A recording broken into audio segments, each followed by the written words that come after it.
Olá, meu nome é Márcio Teixeira, eu quero te dar as boas-vindas ao meu canal do YouTube e hoje eu vou falar como Deus matou o meu Isaac.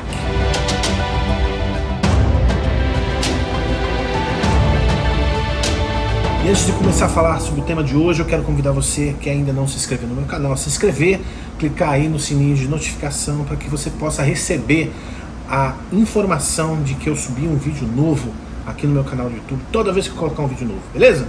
O ano deveria ser 2010 e eu estava trabalhando numa empresa aqui em Orlando que eu estava fazendo a Bíblia, eu desenvolvia a Bíblia, eu fazia parte do time de conteúdo, eu era o gerente de conteúdo daquela empresa e tudo que era relacionado ao conteúdo ligado ao texto era de minha responsabilidade. Eu amava aquele trabalho, era um trabalho muito bacana, mas infelizmente era um momento que a empresa estava passando uma fase muito difícil. Eu sempre tive um sonho na minha vida que era gravar os meus louvores e viver um ministério de louvor e adoração. E aquilo era uma coisa que eu carregava comigo durante muitos anos, né? E eu entendi que chegou um momento na minha vida onde eu tinha a oportunidade.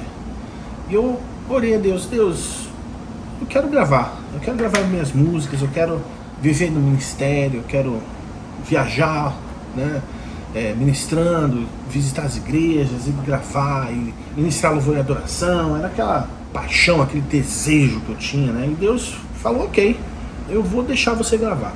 E logo em seguida ele trouxe uma pessoa que abençoou minha vida com os recursos financeiros iniciais para que eu pudesse gravar. Essa pessoa falou, tá aqui, Márcio, vai lá e grava.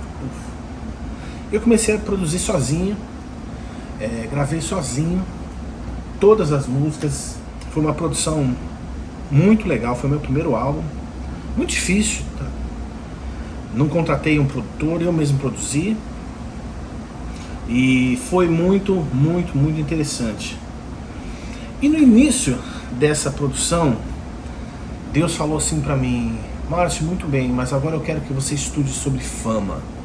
Lá no fundo, eu sabia o que Deus queria me falar, mas eu meio que cabeça dura, né?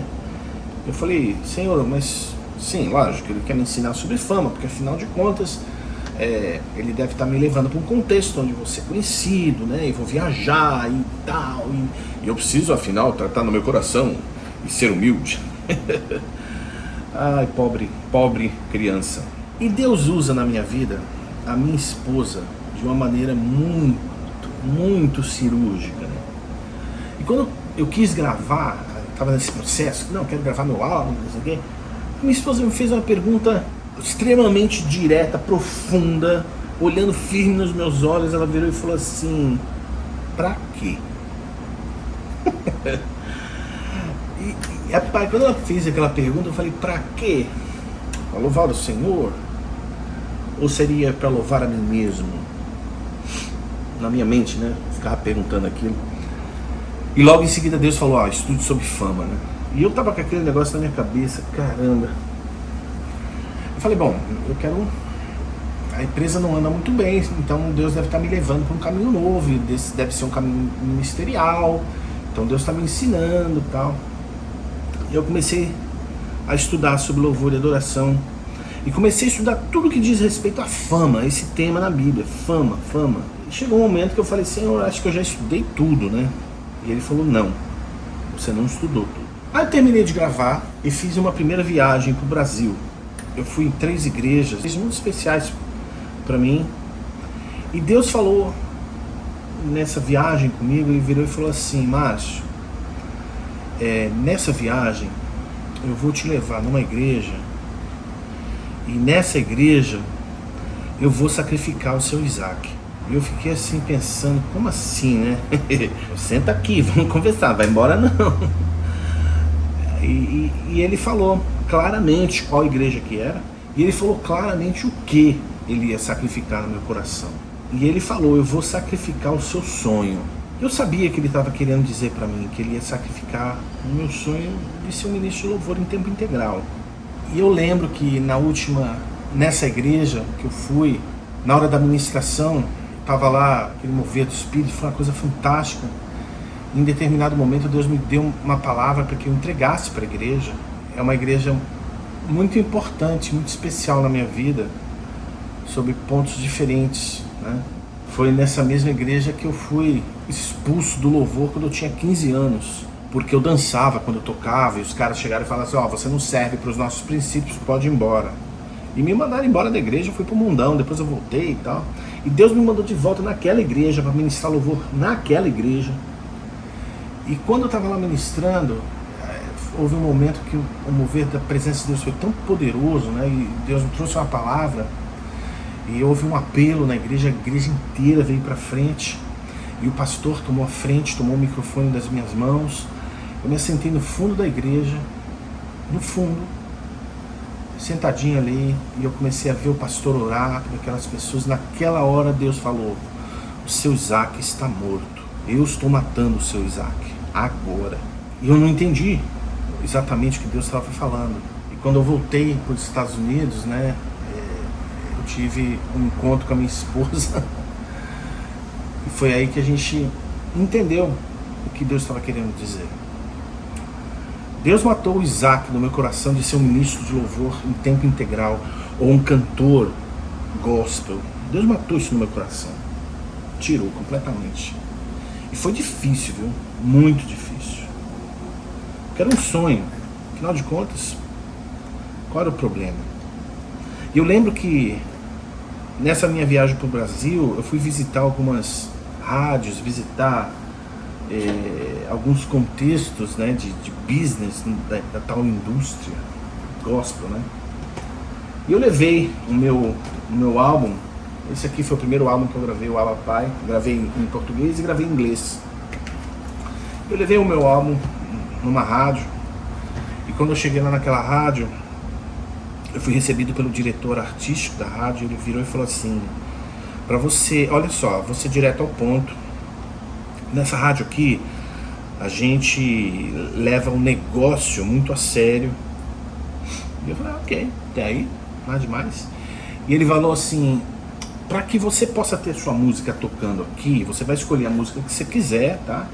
Você vai pagar $5.000 e nós vamos tocar a sua música 2 a 3 vezes por dia no horário que nós definirmos, num período de 3 meses. Eu olhei pra cara dele: $5.000? E quem está na indústria vai olhar para isso e falar: isso é comum, né? Porque na indústria cristã também tinha jabá. Sabe aquele negócio que o Tim Maia falou de pagar para você tocar? E não estou aqui jogando no ventilador, tá? Mas é a verdade. E ele começou a me explicar: olha, essa rádio aqui é feita de pessoas que não são cristãs, que vestem uma camiseta de Jesus eu te amo e glória a Deus na hora de falar no rádio, justamente para engajar os seus ouvintes. Mas as grandes gravadoras é que compram os horários principais para os seus principais artistas, que pagam para estar ali. Então existe um espaço dedicado, limitado, para pessoas como você, que não tem ninguém, que não tem distribuição, que não tem uma gravadora, mas que pode pagar. E eu olhei para ele e falei assim: cara, e eu não tinha dinheiro, eu não tinha esse dinheiro para investir, né? Eu falei assim: olha, se essa é a única forma, eu quero te agradecer, mas eu não tenho condições de pagar. E fechou-se uma porta, né? Eu fui embora dali arrasado, né, cara? Me sentindo a mosca do cocô do cavalo do bandido, sabe aquela coisa? E fui embora. Em todo tempo eu perguntava: pô, Deus, por que você deixou gravar, né, cara? Por que você deixou alimentar esse desejo no meu coração? Como se Deus tivesse colocado assim uma cenourinha na minha frente. Eu fui, e quando eu fui, a cenourinha não é a cenourinha, não é um elefante, né? Aquilo se tornou uma grande tristeza no meu coração, para falar bem a verdade, né? Quando eu voltei para os Estados Unidos, cara, na minha garagem aqui tinha um pallet, né, de CD, né, cara? Como é que eu ia repor essa grana, né, cara? Um investimento alto, como é que eu ia justificar isso? Não só para minha esposa financeiramente, mas para mim mesmo, né, cara? E aquilo foi uma tristeza muito grande na minha vida. E eu decidi: ok, Senhor, você matou o Isaac, o que eu faço com esse monte de CD aqui?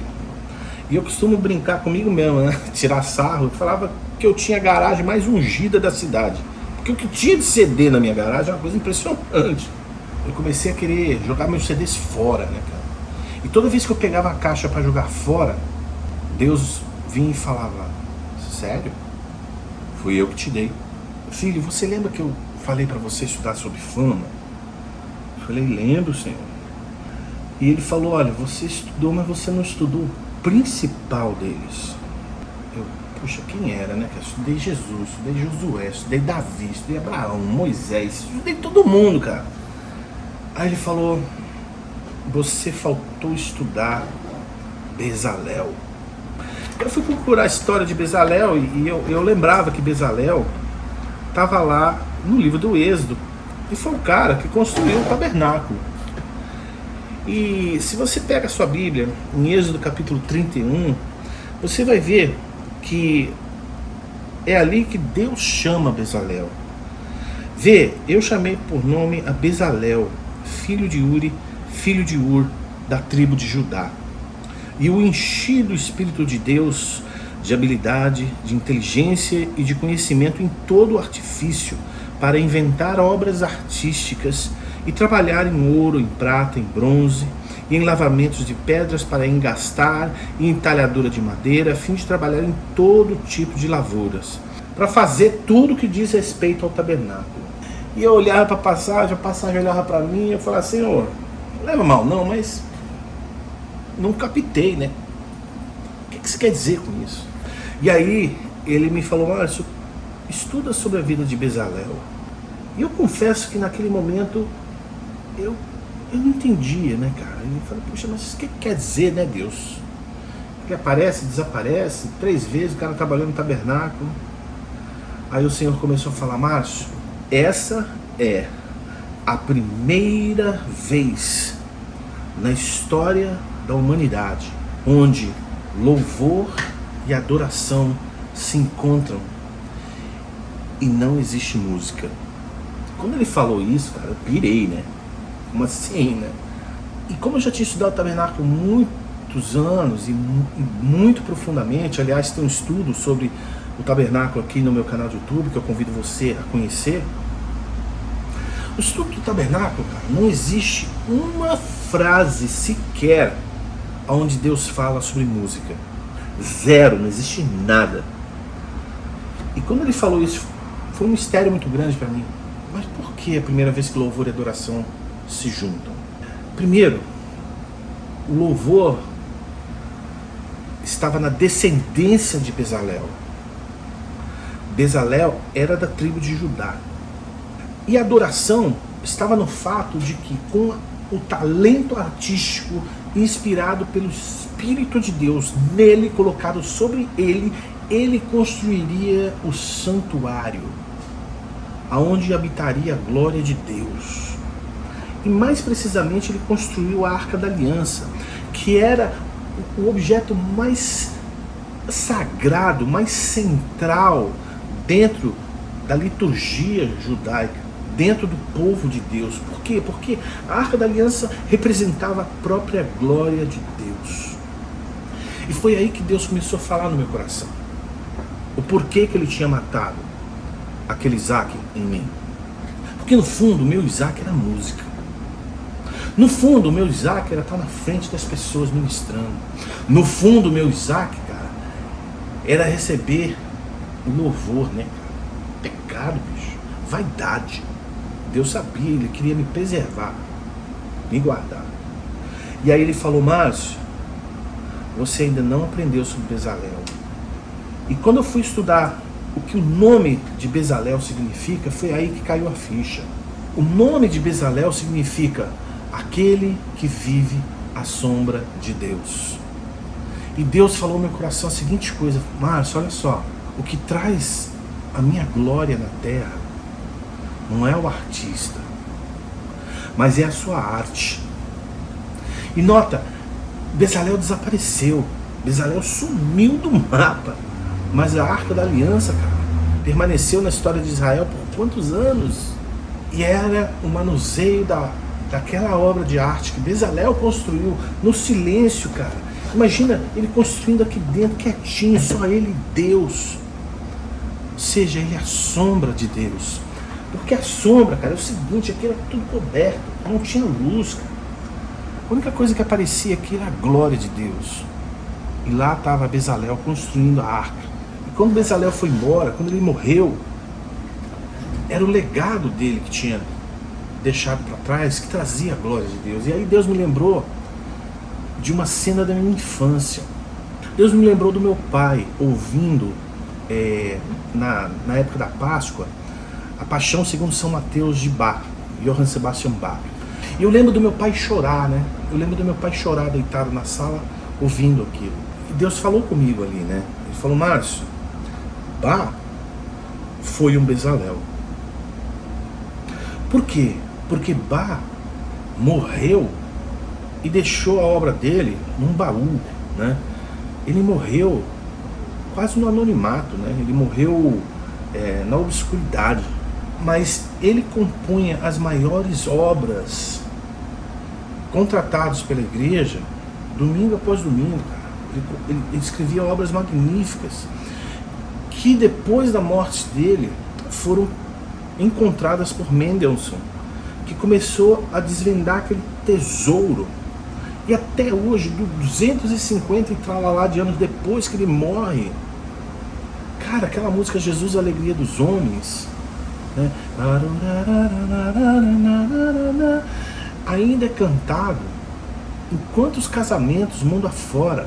E quando o Senhor falou aquilo pra mim, cara, foi muito difícil eu não agradecer a Ele, porque Ele tirou aquele desejo de ser um artista, de ter a fama.